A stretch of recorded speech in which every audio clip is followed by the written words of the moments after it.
Good morning, I'm Sharaad Kuttan and welcome to BFM's Morning Headlines. It's the 23rd of January and there's a lot in the papers, but I'm going to go with this one. It's Utusan Malaysia, that's the first story, and PKR scoring a lot of own goals this week and perhaps in weeks to come, just because they don't seem to be able to deal with their internal conflicts in a civil manner. So here you have a picture of PKR politicians protesting the Pakatan Rakyat Menteri Besar of Selangor.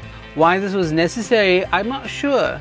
Perhaps they feel they have no voice in their own party. Perhaps they feel they need to go to the public to show their disquiet. Whatever it is, I'm not sure they're winning votes by doing this. Also in the news was Anwar Ibrahim. You'll see that in other papers, and his debacle in Japan. Apparently supporters of his went to the Japanese embassy and stepped on the Japanese flag. Very classy. And as a consequence, people are saying, well, are you going to apologize for that? He says, well, it's not I didn't do it, let those supporters apologize. He did say, of course, that he didn't think it was necessary, but really, PKR, not very classy. The Star has a story that's top of my personal agenda, public transport. This is taxis and a scheme to try and centralize taxi bookings.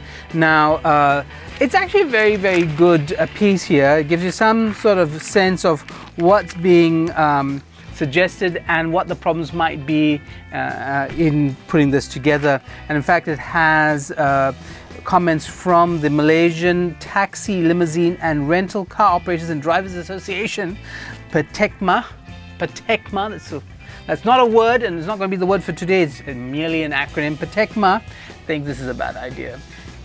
Balance: should government get involved in taxi services? Should we leave it up to the market? Pros and cons on that question. But there it is. You have that in the Star today. Also of value in the Star today. And see, you can tell I'm not always anti-Star, is this piece by Sharaad Faruqi. He is, of course, a constitutional expert, and he talks about the question of these controversies we've been having about religion. He notes that the 10-point agreement of 2011 actually is a roadmap to dealing with these problems, which he calls a storm in a teacup, and really they are in many ways. Little anxieties here on both sides, and both sides not being able to hear each other in this debate. So read Sharaad Faruqi in the Star today, page 29. The New Straits Times has a story coming up to Chinese New Year about cheaper goods. Some 13 food items have been put on a price control list that includes pork and chicken and garlic from China. So if you're cooking this Chinese New Year, you'll be happy. That's, of course, if the enforcement is strong enough. And Sina Harian has a story, many pages on the enforcement of price controls around the country. Very interesting, very thorough, it looks like, coverage of that issue. The Malay Mail has a story. That Malay Mail, always slightly alarmist, always, kind of like telling us something's happening, we're ignoring it. So public complacency, big words there in red, just in case you missed it. The point is, 18 deaths in 19 days. Should we be worried? Do we have a real problem when it comes to dengue? The health ministry thinks so. How do we deal with it? Socso is baffled. Why?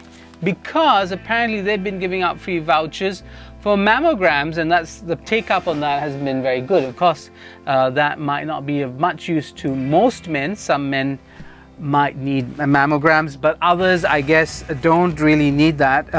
But of the women who offered free screenings, health screenings, many of them didn't take it up.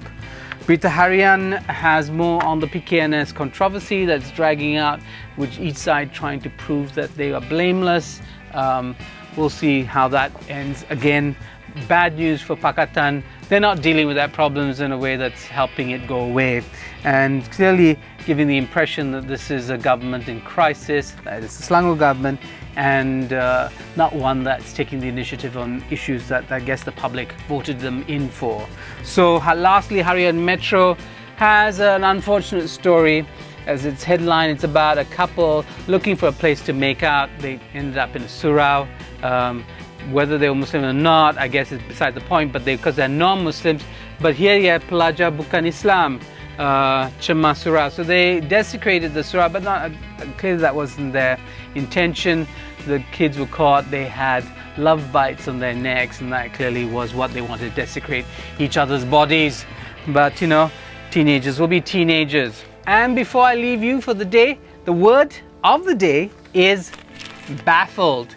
Yes, I am baffled by PKR and its many antics. Don't see why they can't sober up and get their priorities straight. But that's my personal opinion. This has been BFM's Morning Headlines. I'm Sharaad Kuttan, BFM 89.9.